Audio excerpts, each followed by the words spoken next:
Hello everyone, I hope you are doing well.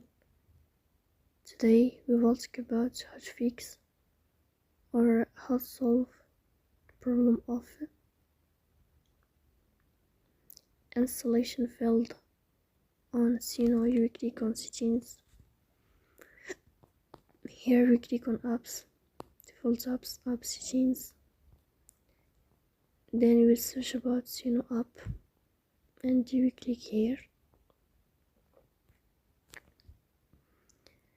Then we click on first stop and we click OK. Here you will enter the storage. Then we click on clear cache. So that we go to Play Store and then you will uninstall your app and you will install it again.